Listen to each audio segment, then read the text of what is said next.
Buenas tardes, jóvenes. Vamos a empezar nuestra clase de historia haciendo primeramente un resumen de recabar lo que hicieron algunos expresidentes de México desde el comienzo del término de la revolución. eh, Posteriormente vamos a hablar de lo más importante del cardenismo y posteriormente pasaremos a ver cada uno de los hechos consumados por cada presidente que continuó después de Lázaro Cárdenas hasta llegar al actual presidente de la República, viendo lo más importante que hizo cada uno, lo más trascendental, la creación de institutos, eh, el impulso a algunas centrales de obreros, sindicatos, y pues desde luego vamos a hablar del Partido Revolucionario Institucional, que fue un partido que mantuvo una dictadura de más de 70 años en el poder, porque no permitía que hubiese otro partido político que le hiciera, existían, pero era nada más de parapeto, porque no permitía ni siquiera rezaban sus votos y además los aplastaba rotundamente en las elecciones, ya sea a través de un fraude o de cualquier otra índole. ¿De acuerdo? Bien, entonces vamos a empezar primeramente con hacer un resumen desde anteriormente de todo lo que había sucedido hasta llegar, como les digo, hasta empezar después con el presidente que continuó después de Lázaro Cárdenas. Bien, en 1921, por decreto presidencial, se fundó la Secretaría de Educación Pública. Estamos hablando del gobierno de Álvaro Obregón y designó a José Vasconcelos para dirigir esa institución.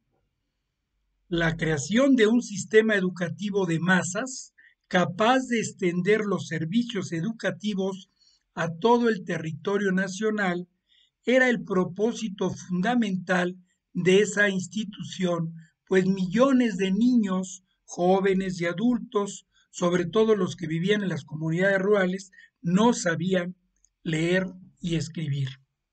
Vasconcelos realizó grandes esfuerzos para alfabetizar a la población y conseguir que los niños, los jóvenes y los adultos se interesaran por la educación y la cultura. Introdujo las actividades artísticas en las escuelas, ordenó la publicación de grandes obras de literatura universal, las cuales circularon ampliamente en los centros educativos y bibliotecas del país, y alentó la publicación de revistas pedagógicas para fomentar todo lo que era la educación, para fomentar todo lo que era la enseñanza. Durante su gestión como secretario de Educación Pública, se expidieron las bases para la organización de las escuelas primarias. ¿Ok? Entre 1921 y 1940 el gobierno destinó grandes recursos al ramo educativo. Aproximadamente el 5% del presupuesto del gobierno federal en 1921 y el 16.44% durante el gobierno de Manuel Ávila Camacho, que es el que vamos a continuar viendo después de hacer este resumen. Durante el gobierno del presidente Lázaro Cárdenas, el número de escuelas primarias sumó 16.545 escuelas y a ellas asistían en 1939 1.8 millones de estudiantes, o sea, 1.800.000 jóvenes, niños que iban a la escuela primaria principalmente. Bien, la formación de nuevas instituciones educativas y científicas también se caracterizó en la época de 1920 a 1940. Se crearon diversas instituciones educativas y científicas como el Departamento de Cultura Indígena en el año de 1921, las escuelas normales rurales en el año de 1922 y las misiones culturales en 1923, que cumplían tareas encaminadas a promover la educación, la capacitación para el trabajo y el progreso de las comunidades. Durante el periodo también se fundaron el Departamento de Escuelas Rurales en 1925, la Escuela Elemental de Educación Física también en 1925, el Instituto Nacional de Antropología en 1939 y el Instituto Politécnico Nacional, que en muchos libros lo marcan en 1937 porque es cuando realmente arrancó el Instituto Politécnico, pero su fundación, la fundación del Instituto Politécnico Nacional fue en el año, el 19 de, perdón, el año de fundación del Instituto Politécnico Nacional, ¿dónde lo crearon? Fue el 1 de enero de 1936. Ahí se crea el Instituto Politécnico Nacional. Bien, el Colegio de México, ya al final del sexenio, del plan sexenal, el primer plan sexenal de 6 años, de Lázaro Cárdenas, al final en 1940, el Colegio de México. Bien, estas son algunas de las obras más representativas instituciones más representativas que se hicieron, pero también dentro de ese periodo hubo unos aspectos culturales importantes que voy a mencionar a continuación. Por ejemplo, la novela de la Revolución, el movimiento armado de 1910 originó la corriente literaria conocida como la novela de la Revolución Mexicana. ¿Sí? Las obras más importantes de dicha corriente son Los de Abajo, de Mariano Azuela, El Águila y la Serpiente y La Sombra del Caudillo, de Martín Luis Guzmán, otro escritor, Ulises Criollo y La Tormenta, del propio José Vasconcelos, que era el secretario de Educación Pública en el año de 1921, y Tropa Vieja, de Francisco L. Urquizo. Casi todas las obras de este género contienen descripciones noveladas y sucesos ocurridos durante la Revolución Mexicana. Se caracterizan por convertir al pueblo en un personaje central de la narración y por apoyar la política nacionalista del gobierno. Obras de sus rasgos son otros de sus rasgos son la desconfianza de la gente en los líderes, la traición de algunos de ellos, el desencanto y el encumbramiento de los bribones, la crueldad y la violencia física, que se dio en todas estas novelas. Esos eran los temas que manejaban estas novelas. Hablaba de los líderes, de la traición, el desencanto que sentía la gente cuando creía en un líder y de repente el líder ya no era lo que les había prometido, que hasta la fecha lo podemos seguir vislumbrando. Y el encumbramiento, cómo llegaban al poder los bribones, la crueldad y la violencia física. Esos eran los temas de la novela de la Revolución Mexicana.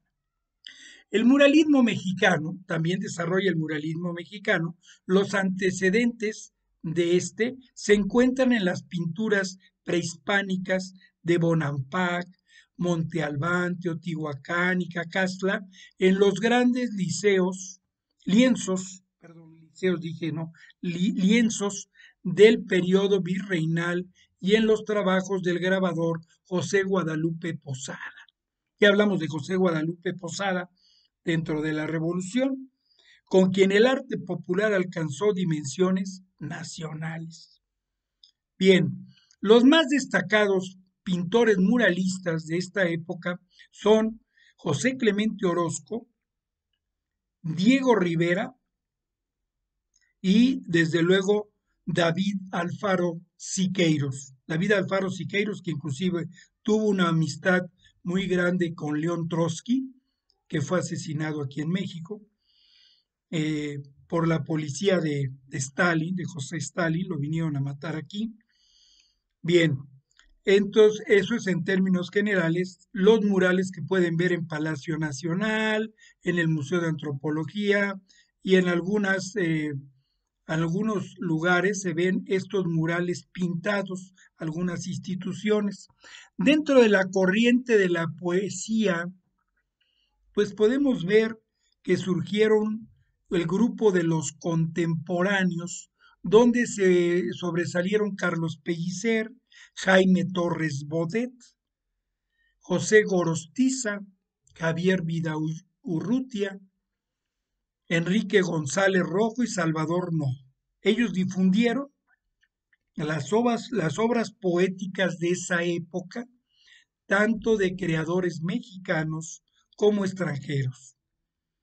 Bien, esto es lo que corresponde a las corrientes de poesía, ya hablamos del muralismo y el impacto de la revolución en la cultura popular, es decir, los famosos corridos. Ustedes han oído los corridos del Caballo Prieto, el corrido de la Adelita, si Adelita quisiera ser mi novia, si Adelita quisiera ser mi mujer, creo que todos lo han oído, pues estos corridos tuvieron gran impacto después de la revolución y hasta la fecha se siguen mencionando algunos de ellos, sobre todo cuando nos acercamos a las fiestas del 20 de noviembre, que fue cuando dio inicio la revolución, y algunas se mencionan incluso en las fiestas del 15 de septiembre.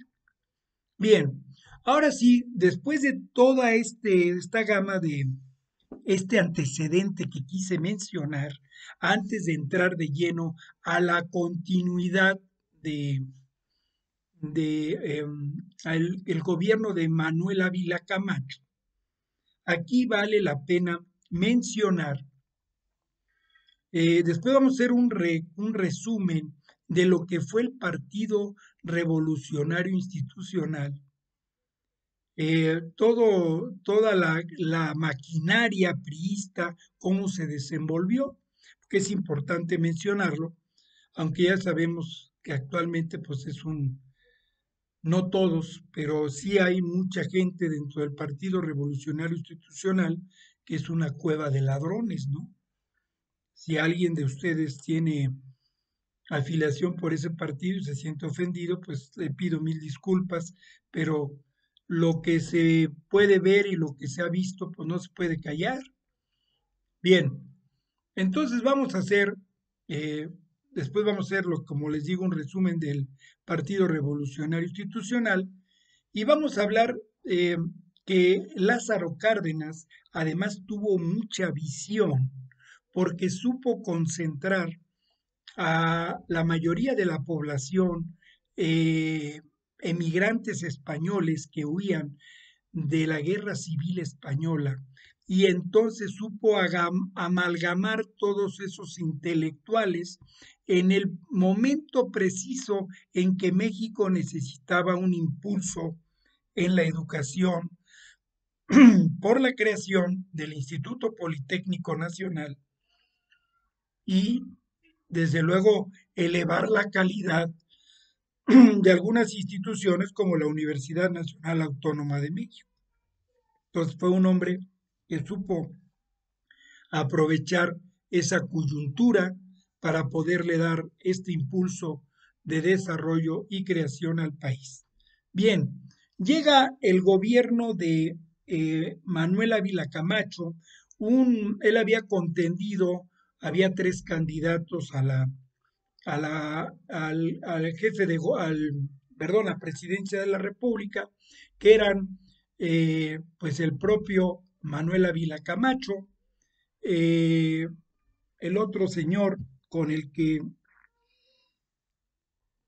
a ver dónde lo tengo aquí anotado, es Andreu Almazán, era el otro, y J. Mujica era el otro candidato a la presidencia. Entonces, de estos candidatos, el que resultó más aclamado y el por el que tomó la decisión, ahí empieza el presidencialismo, por el que tomó la decisión Lázaro Cárdenas del Río. Lázaro Cárdenas del Río había fundado el Partido Nacional Revolucionario, el Partido Nacional Revolucionario, que lo había formado Plutarco Elías Calles. Él lo cambió el nombre a Partido de la Revolución Mexicana, y durante el gobierno de Manuel Ávila Camacho, el partido cambió de nombre y el nombre fue Partido de la Revolucionario Institucional, mejor conocido como el PRI. Bien, entonces Manuel Ávila Camacho resulta triunfador de las elecciones. Casi estuvo el país al borde de una guerra civil entre Almazán y los seguidores de Almazán, que eran los de los conservadores, los panistas, y los que seguían desde luego a Manuel Ávila Camacho, manejado o dirigido por el PRI. Entonces, casi estuvimos a un borde de una guerra, ¿no? Otra guerra civil. Pero finalmente se aceptó la candidatura de este señor Manuel Ávila Camacho, y Manuel Ávila Camacho pues se tiene que enfrentar a la Segunda Guerra Mundial. Es el momento en que estalla la Segunda Guerra Mundial, y por lo pronto, por haberse desarrollado la Segunda Guerra Mundial, pues caemos en el problema de que hay que tomar eh, nuevas horizontes, porque México, aunque era un país neutral, lo obligaron a declarar la guerra a los países del eje. ¿Y por qué lo obligan a declarar la guerra a los países del eje? Porque un submarino alemán hunde dos barcos petroleros mexicanos. Uno es el Faja de Oro y otro es el Potrero del Llano. Estos barcos petroleros fueron hundidos por un submarino alemán por equivocación o para que éste no suministrara petróleo a los Estados Unidos. Y entonces Manuel Ávila Camacho se ve en la necesidad de declararle la guerra a los Estados Unidos, perdón, a Alemania. Y entonces forma parte de una alianza con los Estados Unidos, y a través de esa alianza manda a un cuerpo del ejército mexicano llamado el Escuadrón 201 a que se capacite o lo capaciten los marines norteamericanos, porque nosotros realmente en México no estábamos impuestos a sistemas bélicos, a la guerra, y entonces los que verdaderamente entrenaron al Escuadrón 201 fueron los Estados Unidos, que finalmente nuestro Escuadrón 201 pues prácticamente participó en la guerra en auxilio de Cruz Roja y campamento, donde atendían a heridos, que poco nuestro ejército, nuestros pequeños combatientes, que eran 15,000, poco participaron en acción bélica directa durante la Segunda Guerra Mundial. Es la preparación que tuvieron. Entonces, esa es lo que él, al haber declarado la guerra a los países del eje, desde luego hay una demanda muy grande de productos de primera necesidad y algunos otros productos que la industria mexicana iba a recibir un impulso, porque iba a haber mucha demanda de ellos, y entonces México se compromete a aportar a todos, a los Estados Unidos y a muchos países aliados europeos, se compromete a darles algo de abastecimiento, de equipo y desde luego, lo más importante, nuestro petróleo que iba a servir para proporcionar a las armas bélicas como tanques, como carros tanques, como barcos, barcos de guerra, iba a servir para proporcionarles la energía necesaria para poder combatir y subsistir en las batallas allá en Europa. Bien, en aquel entonces, ya como se había dado eh, la expropiación petrolera, pues ya nuestro petróleo, nosotros éramos responsables de todo el desarrollo del petróleo, de toda la extracción, y pues ese era el compromiso que tenía Manuel Ávila Camacho en el periodo de 1940 a 1968. Es lo que se conoce en la historia de México como el milagro mexicano, porque México crecía a un ritmo sostenido del 9% anual. En aquel entonces, cualquiera que pusiera una pequeña fabriquita, una pequeña industria, hacía multimillonario, porque pues todo era vender y vender, había mucha oportunidad de crecimiento económico. Y le benefició en parte la Segunda Guerra Mundial a México, porque México abasteció a los Estados Unidos y a muchos países aliados de productos mexicanos, ¿verdad?, que iban a servir de impulso para poder combatir durante la guerra. Bueno, durante el gobierno de este señor Manuel Ávila Camacho, pues se crean algunas cosas importantes que vale la pena mencionar, porque se crea el Instituto Mexicano del Seguro Social el 19 de enero de 1943, 3 años después de que había tomado posesión como presidente el general Manuel Ávila Camacho. El Hospital Infantil se crea el 30 de abril de 1943, el Instituto Nacional de Cardiología el año el 19 de abril de 1944 y el Instituto de Nutrición eh, que lo había formado Francisco de Paula en el año de 1943. Entonces se crearon muchos institutos, se cambió el nombre del Partido de la Revolución Mexicana, que así le había puesto Lázaro Cárdenas, y le cambió el nombre Manuel Ávila Camacho como el Partido Revolucionario Institucional, del cual él formaba parte. También, pues él tenía que, la unificación nacional, tenía que unir a obreros y empresarios para darle un impulso al crecimiento económico de México.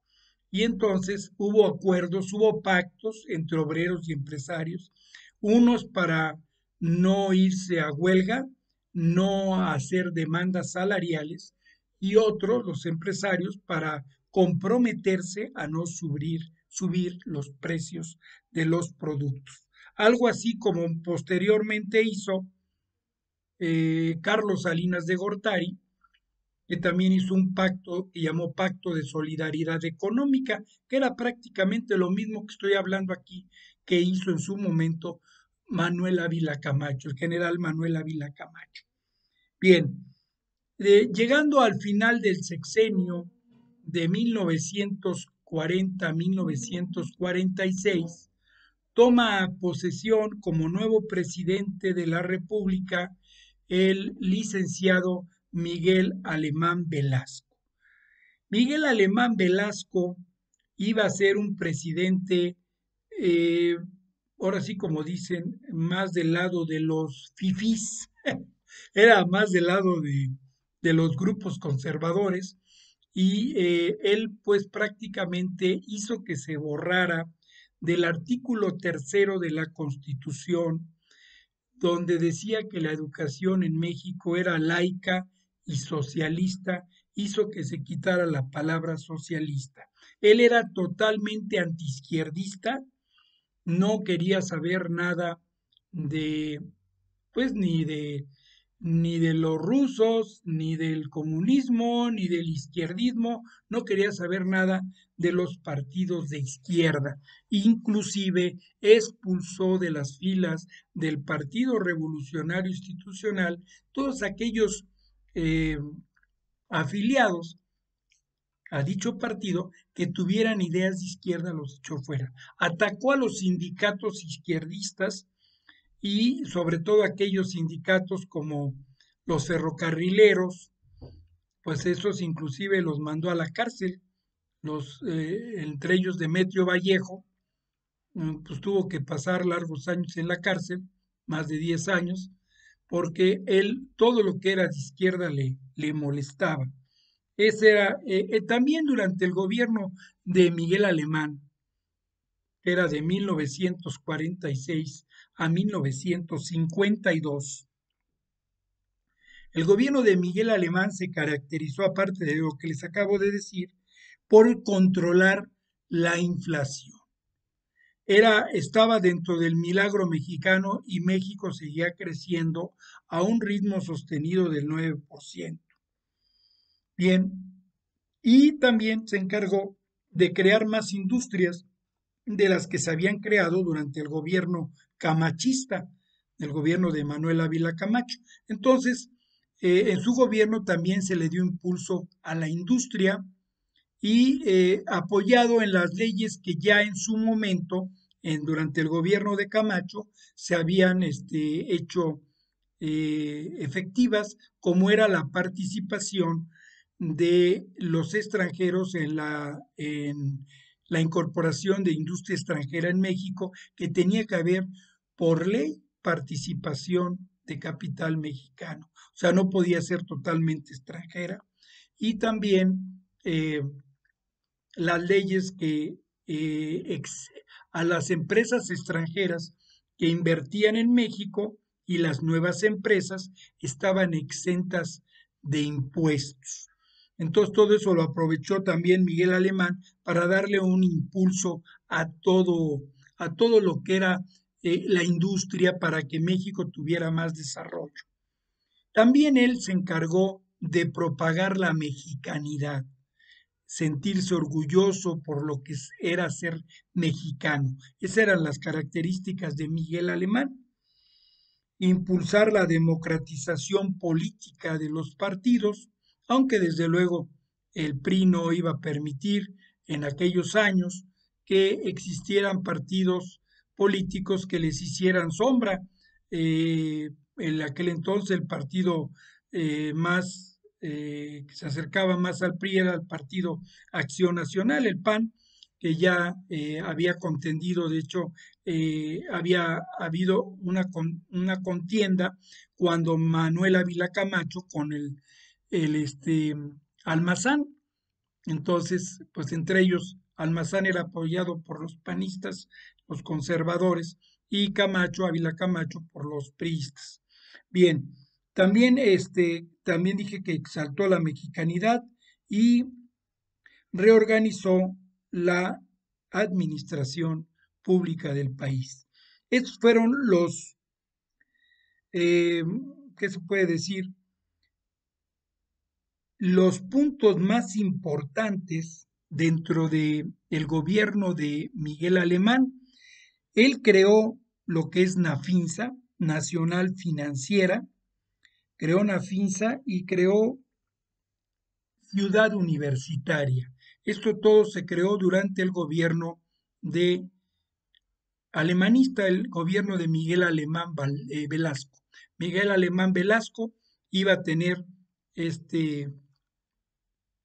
estas características, ¿no? Bien, hasta aquí hay alguna duda de lo que hemos platicado. Si la hay, me la hacen llegar bajo su WhatsApp y la atendemos con muchísimo gusto.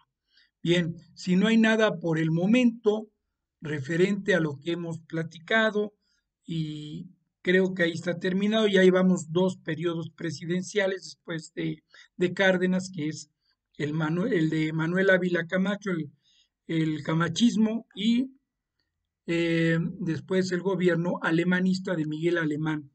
Había dicho Velasco, ¿no? Miguel Alemán Velasco. No sé si es Velasco o Valdés. Creo que es Valdés, me equivoqué. Creo que es Miguel Alemán Valdés. De todos modos lo confirmo y después lo decimos en el siguiente video. Bien, ahí damos por terminada la clase de historia y nos vemos próximamente en nuestra próxima clase. Gracias y hasta luego.